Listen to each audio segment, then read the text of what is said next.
pour le moment, à ce que je constate au lycée Albouri Ndiaye, le processus se déroule normalement. Mais je dois dire quand même que dans mon bureau de vote, j'ai eu à constater que la coalition Benno Bokk Yakaar avait 2 représentants, ce qui n'est pas normal. Le code électoral est très clair. Il y a un titulaire et un suppléant. Et quand le suppléant est absent, le titulaire absent, il est remplacé par le suppléant. J'ai dû attirer l'attention du président du bureau de vote à ce propos et leur demander à être beaucoup plus vigilants. En demandant que le processus soit transparent, clair, que aucun cas de fraude ne puisse être relevé pour que à la proclamation des résultats, qu'il n'y ait pas de contestation ou qu'il y ait le moins de contestation possible et que la paix, la stabilité de notre cher Sénégal soit préservée. La constitution du Sénégal est très claire. À tout moment du processus, tout candidat qui le désire peut se retirer. Et ce qui est plus marrant, c'est que le Conseil constitutionnel a donné rendez-vous à nos mandataires le 29 mars, après la proclamation des résultats. Vraiment, je ne comprends pas cette attitude du Conseil constitutionnel, mais qu'à cela ne tienne, pour nous, c'est la déclaration publique qui est la plus importante. Et j'ai déclaré publiquement, n'est-ce pas, que je désiste au profit du candidat Bassirou Diomaye Faye. Et c'est un appel que je réitère à tous mes militants, sympathisants, parents, amis qui avaient l'intention de voter pour Habib Sy, de le faire pour le candidat Bassirou Diomaye Faye. Ni ma gisee muy dem fii ci lycée Albouri Ndiaye boobu ba léegi wax dëgg yàlla yaakaar naa ne fii ak 6 heures ñi war a wote yëpp dañu wote ci bureau bi may wote nag muy ñetteelu bureau ci lycée bi gis naa ba may contrôler man sama bopp mooy saytu sama bopp ma gis ne Benno Bokk Yaakaar ñoom tàmm nañ ko d'ailleurs ñaar ñoo ko fa toogal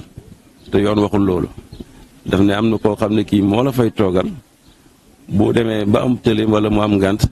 ki nga xam ne. tey jii nii nan nga gisee déroulement scrutin bi de manière générale. waaw di sant yàlla bu baax bëgg delloo sant yàlla moom mi nga xam ne moom moo ñu may fekkee bés bu màgg bi nga xam ne bésu démocratie la bésu mbégte la pour sunu réew parce que loolu lañ doon xeex depuis longtemps bi ñu bëggee xañ sunu droit civique ñu ne dañuy génn ci tali bi dañuy génn ci mbedd bi jàmmaarloo ba nga xam ne li nga xam ne sunu droit la yàlla ñu jot ko yàlla def ñu jot ko effectivement tey ñu organiser élection bi may wax ni ñu dellooy ndukkal sunu borom bu baax a baax a baax a baax mais aussi di woo sénégalais yi bu baax pour ñu génn massivement génn voter parce que c'est important parce que suñu réew tey fi mu toll na ci xat-xat toll na ci diggante bu doy waar boo xam ne ñun ñëpp en tant que sénégalais am nañ ci responsabilité boobu nag tey lay commencer bu ñu génnee incha allah li fi nekk ci naqar li fi nekk ci tolof-tolof li fi nekk ci jafe-jafe à travers sunu bulletin ñu exprimer sunu vote voteel ki nga xam ni jàpp nañ ni kii il a le meilleur projet man ma jàpp ne man Aliou Mamadou Dia ak coalition bi ñu àndal AMD 2024 projet de société bi nga xam ne moom lañu tëggal Sénégal mooy nit ak naataange defar nit andi naataange te loolu defe naa ni lu am solo la ci réew mi andiwaat justice sociale taxawu baadoolo yi taxawu béykat yi taxawu sàmmkat yi taxawu pêcheurs yi taxawu handicapé yi taxawu artisans yi taxawu enseignants yi taxawu ñëpp pàcc yëpp ñu taxaw leen taxawu jigéen ñi mais surtout may wax ni li ñu bëgg aussi mooy taxaw ndawu Sénégal ba créer opportunité ci réew mi ba képp kuy sénégalais dootoo soxla dem fenn fi ngay toog ñu andil la opportunité nga am liggéey ñu jàppale la développer suñu industrie développer suñu secteur tertiaire réew mi am naataange donc projet boobu moom la ñu présenté sénégalais yi ci campagne bi ñu yaakaar nag ne sénégalais yi dinañ génn dinañ mën a xàmmee bu baax a baax li nga xam ne moom lañ leen bëgg a andil pour que ñu delloowaat réew mi ci jàmm may def un appel à la paix réew mi ci jàmm ñu yaakaar ne élection yi incha allah dinañ ko organiser ñu ngi koy organiser ci suba ba léegi maa ngi suivre maa ngi soog a voté mais maa ngi suivre ne ça se passe très bien pour le moment ñu ñaan yàlla mu continuer noonu ñu organiser tey ñu woote ci jàmm bu ngoonee ñu proclamer résultats yi wala ñu xam bokk tendance yi et nit ñi gën a bu subaa lundi ñu dellu ci liggéey bu fekkee ne am na ku gagné ma jàpp ne man incha allah man maay gagné bu soobee yàlla parce que sama projet de société nekk na projet de société boo xam ne sénégalais yi adopté nañ ko donc may sant ñëpp di gërëm ñëpp di sant surtout la presse journalistes yi ma di leen gërëm bu baax a baax a baax a baax parce que dama koy wax bi ma ñëwee waa Sénégal lañ doon wax Aliou Mamadou Dia kenn xamu ko mais yéen ak seen liggéey moo tax waa Sénégal tey xam donc ma di leen delloo jukkal journaliste Sénégal yëpp presse yëpp na muy presse écrite muy télévision muy rajo muy presse en ligne ñëpp journaliste Sénégal yëpp taskatu xibaar yi amel nañ leen jukkal ma bëgg leen delloo jukkal boobu bëgg aussi ngeen continuer jàppale ñu ci li nga xam ne ci la ñu jëm ba Sénégal incha allah ñu teg ko ci yoon bi nga xam ni yaakaar nañ ne yoon boobu mooy yoon bu gën mooy yoon bu baax sénégalais yi am dund gu gën comme ni ma koy waxee ci samay slogan réew mi nekk ci jàmm ci tranquillité ak ci dal loolu la ñuy ñaan ñëpp di féliciter ñëpp nag di leen remercier bu baax a baax a baax. Merci beaucoup. De voter aujourd'hui en ce 24 mars 2024 ici au centre El Hadj Daouda Dia qui est l'un des centres les plus importants de la commune de Linguère. Donc dans l'ensemble le vote se passe bien, il y a pas beaucoup d'affluence dans les rangs, mais en tout cas au rythme où les gens votent, je pense que ça devrait marcher. Bon, je viens d'arriver ici, en tout cas ici ça se passe bien, je pense qu'il n'y a pas de problème. Ici les gens ont l'habitude de voter dans la paix et la sérénité, donc ça devrait toujours se passer ainsi. Et quel est le message que vous lancez? Le message que je lance, c'est d'abord à ceux qui ne sont pas encore arrivés dans les centres de se déplacer, de voter, parce que bientôt il va faire très chaud, et qu'ils puissent voter en toute tranquillité et maintenant attendre calmement les résultats le soir. waaw jërëjëf kon dañuy sant ci yàlla julli ci yonent bi ñëw nañ fii tey ci suba fi ñu ko doon faral di defee woote nañ ko defee gis nañu aussi conditions yi baax na li ñu dégg gum ci réew mi ba tey jii mooy nit ñaa ngi woote ci jàmm ak salaam ñu ngi ñaan Sénégalais ñu génn dem woote ji parce que waxtu wi dañu war a wax waxtu wi dañu war a tànn kii nga xam ne moom mooy jiite réew mi def nañu campagne électorale ci jàmm ak salaam coow li bari woon na waaye li ci ëpp ci jàmm ak salaam la amee loolu nag mooy Sénégal mën nañ di werante mën nañ di xëccoo mais ñun ñoo bokk ne ñun ñoo bokk baay ñun ñoo bokk réew mi te réew mi moom important li may ñaan fi mu nekk ni mooy na yëpp jeex ci jàmm ak salaam suba Sénégal xam kan moo war a nekk président de la République yaakaar nañ ni li nga xam ne ñun wax nañ ko ak li nga xam ne def nañ ko ak li nga xam ne gis nañ ko ci mbooloo jàpp nañ ni ñun ñi la war a nekk waaye suba bëgg naa daal Sénégalais yëpp bu ñu xëyee ku nekk dem ci sa soxla dem ci sa aajo. am nga yaakaar lépp ci jàmm ak salaam. am nga yaakaar gagné ko ci premier tour. waaw am naa yaakaar bu baax nag am naa yaakaar bu baax ci li ñu gis li ñu nit ñi woon ñu leen di sant bu baax di leen gërëm parce que nit ñi doon dégloo nit ñi toppee ci campagne bi doon na loo xam ni dal na suñu xel li ñu bëgg mooy liggéey bu tàmbali bu gaaw bu ma sañoon suba gannaaw suba gën baa tardé ñu nekk ci liggéey bi ndax réew mi soxla na ko réew mi yitte woon nañ ko xale yi mag ñi jigéen ñi góor ñi Sénégal yëpp bëgg nañu am jàmm loolu la ñu wane ci campagne bi Sénégal jàmm la ñu bëgg loolu la ñu wane Sénégal li ñu bëgg mooy bokk ndey bokk baay loolu la ñu wane Sénégal li ñu bëgg moom mooy kuy jublu ci seen i soxla ànd ak ñoom jéem ko saafara loolu la amoon li may wax ma leen sant leen gërëm jërëjëf. asalaamaaleykum ginnaaw bi ñu sante yàlla suñu borom mi nga xam ne may nañu tey ba ñu mën a dugg fii ci suñu bureau de vote pour voter nga xam ne lii waroon nañ ko def depuis le 25 février mais ay jiixi jaaxa tax ba tey lañ ko mujjee def donc dañuy sant yàlla ginnaaw loolu may sant le peuple sénégalais yi ak sénégalaises yi ci seen taxawaay ci seen gëm-gëm bi ñu gëm démocratie ñu permettre ñu nag ñu wane xar kanamu Sénégal ci taxawaayam ci Afrique ak ci monde entier en tant que réew bu am démocratie bu fonk justice donc lii ndam la ci ñun ci peuple sénégalais damay taxaw tamit féliciter remercier suñuy responsable suñuy militant bu ARC alternative pour la relève citoyenne bi ñu tàmbalee aventure beeg léegi juróom-ñetti weer la juróom-ñeenti weer je pense que marqué nañu histoire politique du Sénégal te loolu ci liggéey bu farlu liggéey bu dëggu liggéey bu jub liggéey bu sincère ndaxte ànd nañu wër Sénégal yëpp jëlee ko Oussouye ba Ourossogui Saint-Louis ba Kolda gisanteeg sénégalais yi saafonteeg ñoom mais surtout déglu leen déglu seen i mbébét ak seen yéene gi ñu am ci Sénégal ñun ñii tamit ñu partagé leen suñu gëm-gëm suñu bëgg gi ñu bëgg Sénégal ak suñu yéene gi ñu am pour liggéeyal leen ma ciy defal nag jéggal bu spécial jigéen ñi nga xamante ne fu nekk taxaw nañu fa accueillir ñu jël candidature bi tamit def ko seen yëf seen bos ginnaaw loolu di sant di gërëm samay njaboot samay kilifa sama borom kër ci gunge bi accompagnement bi ak taxawaay bu dëgër bu farlu bi ñu am suñu wet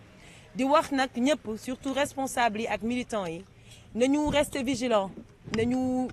continuer liggéey bi te moytu bu baax surveiller élection bi ba nga xam ne benn jiixi jaaxa du ci am ba loolu bu jàllee ne luy jot na ndaxte am nañu opportunité tey bindaat histoire u Sénégal lal ko ci démocratie opportunité la tamit ma encourager féliciter yeneen candidat yi nga xamante ne ñoo àndandoon dem ci élection bi du woon lu yomb fukki fan ak ñaar pour wax ak sénégalais yi ñoom itamit ñu tànn seen président de la république ñu def ko ci jàmm def ko ci salaam donc tey ak xel bu dal ak surtout xol bu sedd dane liggéey nañ lu ñu waroon liggéey nañu liggéey bu jub liggéey bu jaar yoon donc di sant di gërëm ñëpp di ñaan yàlla au nom de la démocratie ak teg ko ci jàmm ñu fal suñu prochain président wala présidente de la République du Sénégal jërë ngeen jëf merci.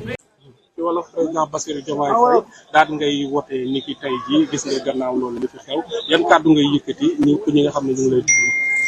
waaw damay sant yàlla rek ci ni ma mayaatee ma ñëw ba sama fi ma juddoo sama dëkk di Njaay biir Ndiaganiao ci département de Mbour fekkaat fi samay waajur ni ngeen leen gisee seen at yi xaw nañu sori waaye yàlla sàmm na leen ak métit bi ñu muñ ko delluwaat ci moom ba ma mën leen fekkaat mën def sama devoir citoyen maanaam woote. gis ngeen tamit waa dëkk bi niñ ma tertoo waaye li ma mën a comprendre la parce que fii laa juddoo yaa 44 ans ci gannaaw ni ngeen ko xamee minuit bu duggee sama anniversaire dugg na je suis né le 25 mars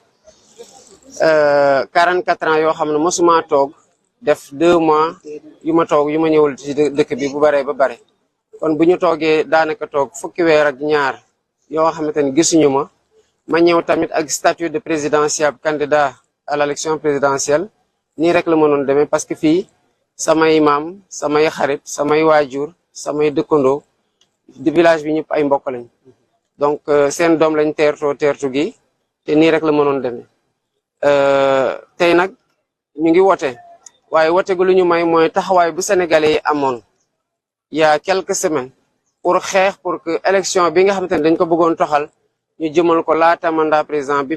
fi nekkoon di jeex muy le 2 avril xeex boobu dañ ciy rendre hommage delloo njukkal bu baax a baax le peuple sénégalais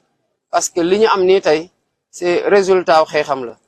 kon bu dee koo xamante ne mooy le héros de la journée c'est le peuple sénégalais boo xamante ne dafa tenir à ce que ñu respecter sa souveraineté ce moment de solennité bu muy tànnee kan moo koy jiite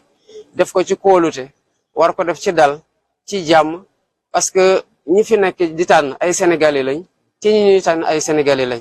jarul xuloo jarul xeex jarul xiiroo jarul ŋaayoo li suñu ñaan ñu koy ñaan sénégalais yi di ko ñaan yàlla d'abord di ko ñaan sénégalais yi di ko ñaan tamit candidat yi nga xamante ne xëy na ni ma def nii ñu ngi dara def noonu ñu wooteeg jàmm parce que bu fi sénégalais xoosoo rek ab sénégalais ko xoos te beneen sénégalais la xoos te loolu lu ñu war a moytu la Sénégal at yi ak weer yi surtout fitna bëri woon na fi tension bëri woon na fi féewuloo bi bëri na fi te président de la république bi ma bëgg a doon mooy bu ñëwaat doon président puso buñ ko mënee woowee noonu ñu rabaat diggante yi tappewaat xool yi boolewaat sénégalais yi pour ñu mën a jubloo ci liggéey bi am naa yaakaar nag ci li ma jot a gis ci campagne électorale bi fépp fi ma jaar ñu teertoo ma ba 6 heures du matin ak meeting yoo xam ne 6 heures du matin la xewee mbooloo bi bari lool ci tàngooru Linguère 45 degré nit ñi di daw ci suñu gannaaw oto pour topp ñu ci guddi nit ñi di ñu xaar ba xaaju guddi pour saafonteeg ñun pour déglu ñu pour fësal ni ñu ànd ak ci suñu projet loolu day dalal sama xel ne que élection bi premier tour dina jeex ma am yaakaar nag ñi nga xamante ne yàlla dina leen natoo ndam ñu am humilité boo xamante ne day xam ne ndam li sas la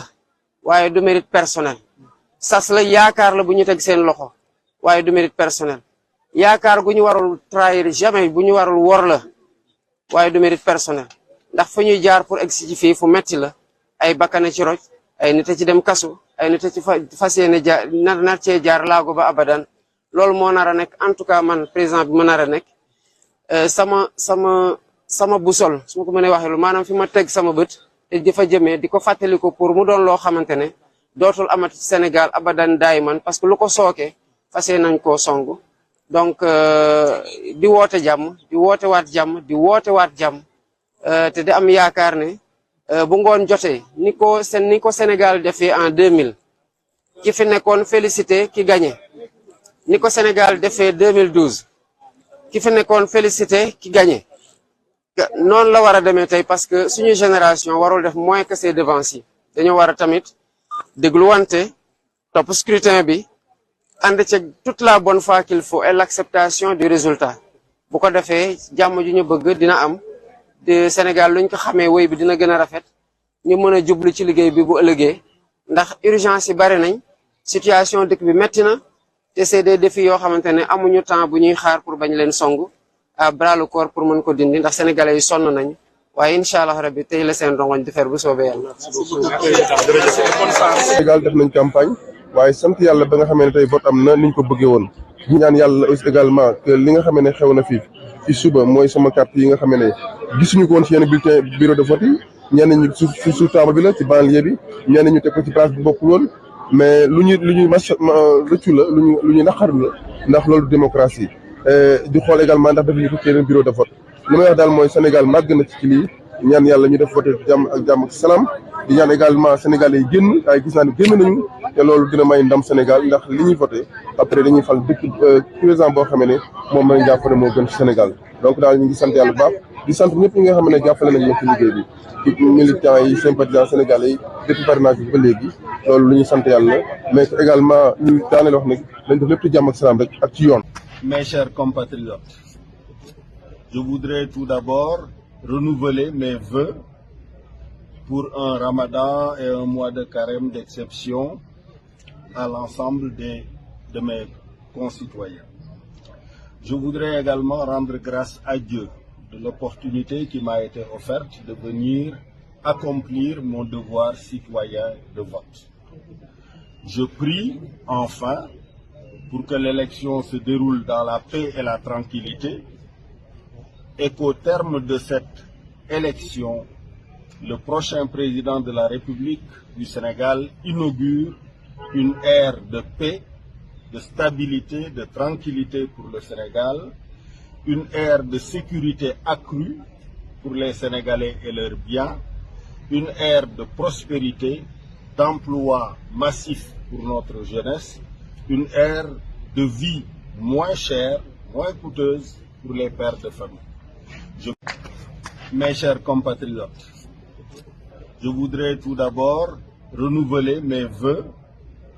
pour un Ramadan et un mois de carême d'exception à l'ensemble de mes concitoyens. Je voudrais également rendre grâce à Dieu de l'opportunité qui m'a été offerte de venir accomplir mon devoir citoyen de vote. Je prie enfin pour que l'élection se déroule dans la paix et la tranquillité et qu'au terme de cette élection, le prochain président de la République du Sénégal inaugure une ère de paix, de stabilité, de tranquillité pour le Sénégal, une ère de sécurité accrue pour les Sénégalais et leurs biens, une ère de prospérité, d'emploi massif pour notre jeunesse, une ère de vie moins chère, moins coûteuse pour les pères de famille. Mes chers compatriotes, je voudrais tout d'abord renouveler mes vœux pour un Ramadan et un mois de carême d'exception à l'ensemble de mes concitoyens.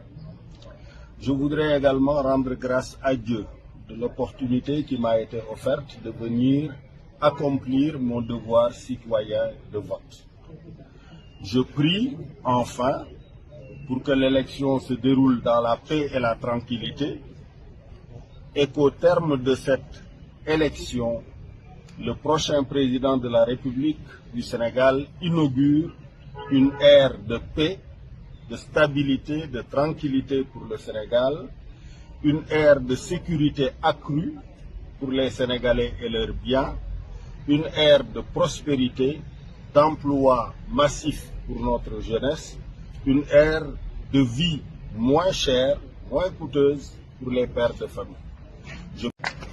Mes chers compatriotes, je voudrais tout d'abord renouveler mes vœux pour un Ramadan et un mois de carême d'exception à l'ensemble de mes concitoyens. Je voudrais également rendre grâce à Dieu de l'opportunité qui m'a été offerte de venir accomplir mon devoir citoyen de vote. Je prie enfin pour que l'élection se déroule dans la paix et la tranquillité et qu'au terme de cette élection, le prochain président de la République du Sénégal inaugure une ère de paix, de stabilité, de tranquillité pour le Sénégal, une ère de sécurité accrue pour les Sénégalais et leurs biens, une ère de prospérité, d'emploi massif pour notre jeunesse, une ère de vie moins chère, moins coûteuse pour les pères. ma wax ne ñu sant yàlla julli ci yonent bi sallallahu alayhi wa sallam bi mu ñu mayee ñu fekkee bis bii tey muy bisu jàmm muy bisu ndam ma sant yàlla sant Sénégal sant Dakar sant Grand fii laa fekke fii laa gimmee fii laa fekk baax te fii la ma baax fekk ni ma waa Grand Yoff cërale depuis ma doon xale ba léegi mënu ma leen ko fay yàlla rek moo leen koy fay ma wax ni nag bisub tey bii neex na lool rafet na lool mais du tax ñu fàtte 3 février 3 février est une date boo xam ne ñun ñëpp dañu bëgg ko fàtte pour ñun lii waru woon am ci Sénégal. La démocratie a craquelé, elle a été balafrée mais ñu sant yàlla biñ ci egsee tey li ñu dégg ak li ñu gis dalagul xel parce que dañ ñu wax ay problèmes ci certaines parties du pays que je ne veux pas stigmatiser muy ay problème mu labaj ay problème mu luuba kooku nag suñu responsabilité ñun ñëpp les acteurs, les représentants, les mandataires et chaque citoyenne et chaque citoyen bu vote yow yaa war préserver sa vote parce que nag suñu démocratie mënul nërmeelu ñaari yoon li ñu gëm mooy fii ñu jëm ëllëgu Sénégal bu bees la ma fas yéene ko tabax man Khalifa Ababacar Sall ma fas yéene man président de la République fexe ba réew mi dootul dund mukk lii mu dund dañu nañ fexe ba askan wi gis seen bopp ci lii nga xam ne moom la ñu bokk muy Sénégal looloo tax wóor na ma ni am naa xel mu dal ak yaakaar gu yaatu ni élection yi maa koy gagné pour construire un nouveau Sénégal. mbokk yi ñëw nañu tey niñ ko daan defee at bu ne ginnaaw bu ñu sant yàlla julli ci sangam bu tedd bi Seydina Muhammad sallallahu alayhi wa sallam ñëw naa ànd ak soxna Marème fii ci Fatick nañ ko daan defee ci centre Thierno Mamadou Sall bi nga xam ne fii la ñuy woote may sant nag waa Fatick balaa may gën a sore ndax nag Fatick fii la lépp tàmbalee te fii la lépp di mujjee kon ñëw nañu niñ ko daan defee woote Sénégal nag yàgg na di woote te ren ji donte campagne bi gàtt na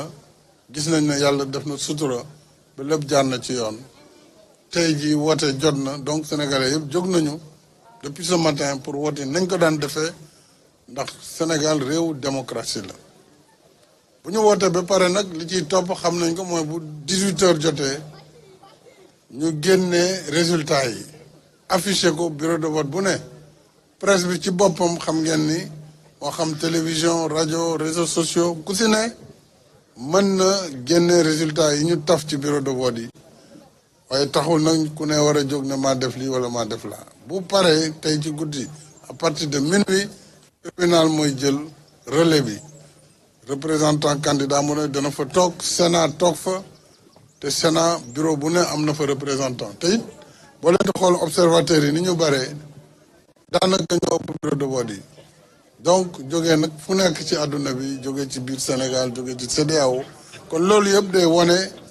processus électoral bu transparent nañu ñaan yàlla rek mu defal ñu li gën Sénégalais yi tànn ki nga xam ne moom lañ jàpp ne moom la ñu wóolu pour mu jiite réew mi ci juróomi at yi di ñëw kon nag encore une fois jërë ngeen jëf yéen waa Fatick jërëjëf waa Sénégal. alhamdulilahi rabil alamina alhamdulilahi rabil alamina alhamdulilahi rabil alamina bi ma yàlla mayee tey jii ma ñëw fii ci sama dëkk Géejawaay voté li nga xam ne nii mooy devoiru chaque citoyen ci élection présidentielle bi nga xam ne nii dama ci nekk candidat maa ngi sant yàlla nag bi ma nekkee doomu Sénégal dund ba yàlla def ma taxaw jàkkaarloog Sénégalais yi ne leen dama bëgg ngeen jox ma seen baat ma jiite réew mi loolu responsabilité bu mag a mag la charge bu mag a mag la responsabilité boobu li mu magee ak ni mu diisee moo tax may ñaan yàlla may ma kattan ba mën ko yenu ngir liggéeyal Sénégal képp ku ma xam ci réew mi xam na ne sama taxawaay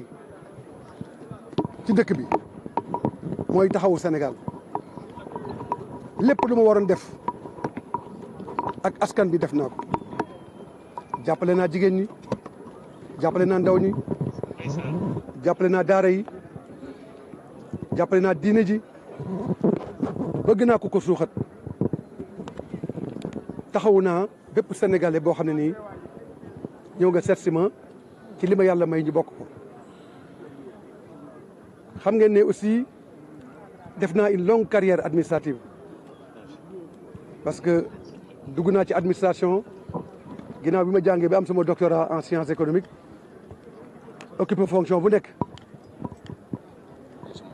ba pare nekk fa directeur de cabinet nekk conseiller spécial nekk ministre des sports nekk ministre du commerce de l'industrie et du secteur informel jiite région de Dakar bi yëpp bala maa démissionné ci gouvernement le 13 février 2013 ma delluwaat ci kujje gi waaye xam nga li ma mës a liggéeyal Sénégal yëpp ak fu mu mës a jaar audité nañ ma ba sonn saytu nañ ma ba sonn ndax opposant la waaye kenn mësul dégg ne Malick Gakou mës nañ ko jàpp ci dara Malick Gakou mës nañ ko giñ dara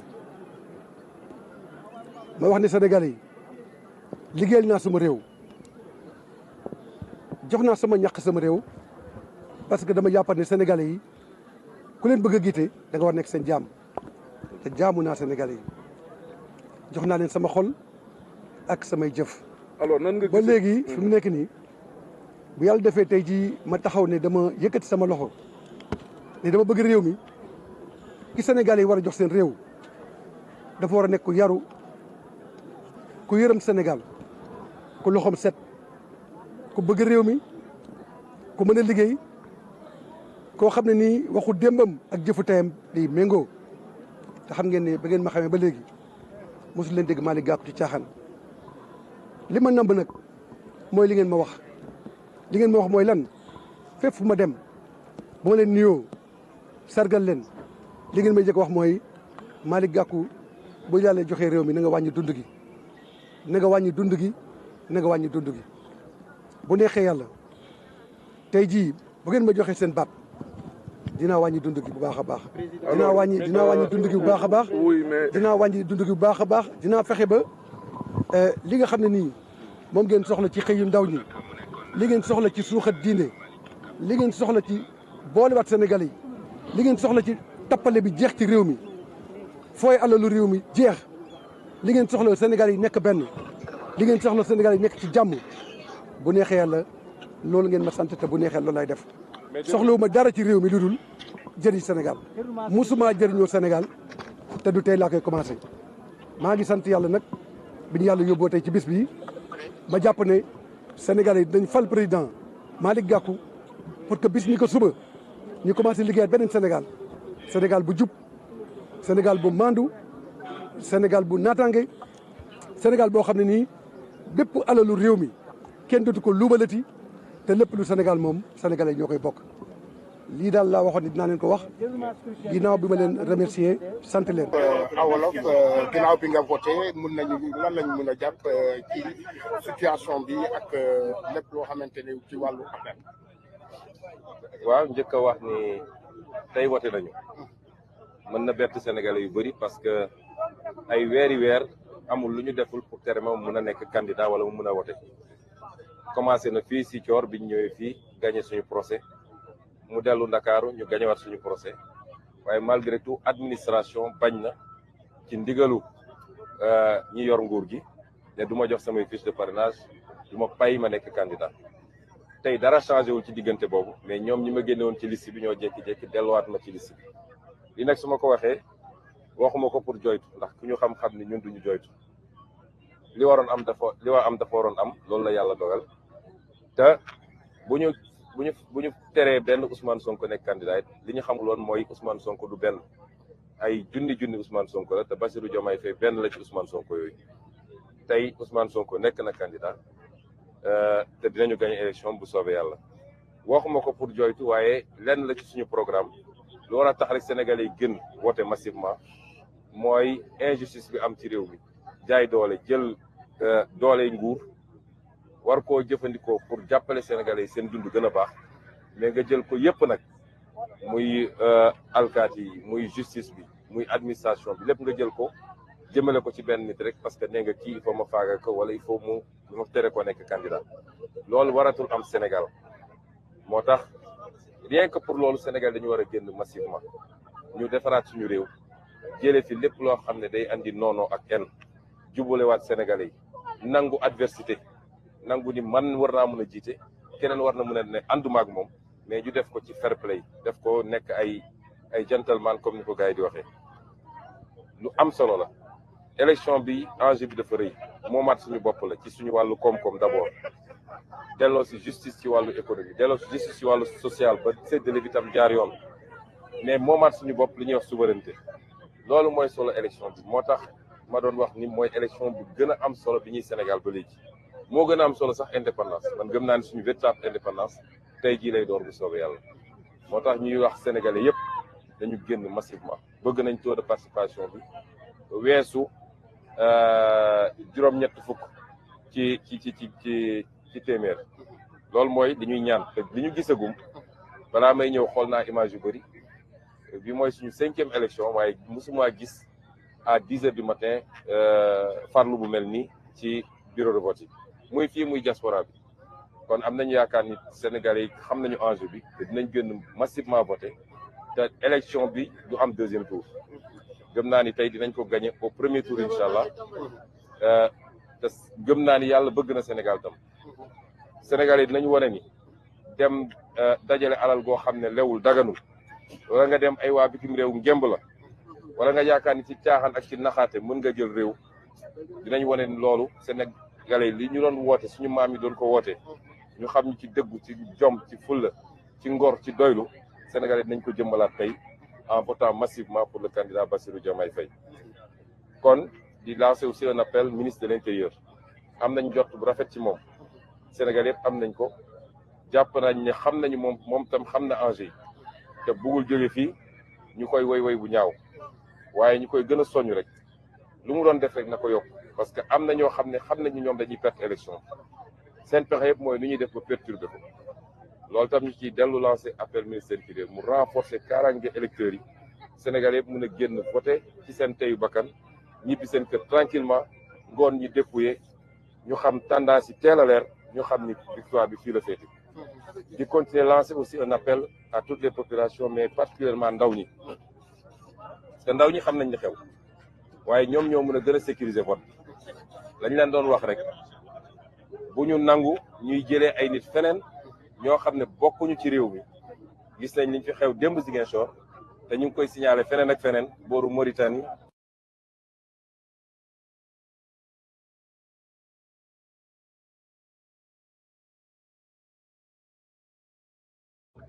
ak peut-être frontière gambienne bi dégg nañ di xew démb fële Nord Fogny ay bus yu doon jógee Gambie di ñëw loolu it na ci jeunes yi jël seen faru seen matuwaay ñoom ñoo mën a sécuriser vote bi seen avenir moom la ñuy joué tey nañu xool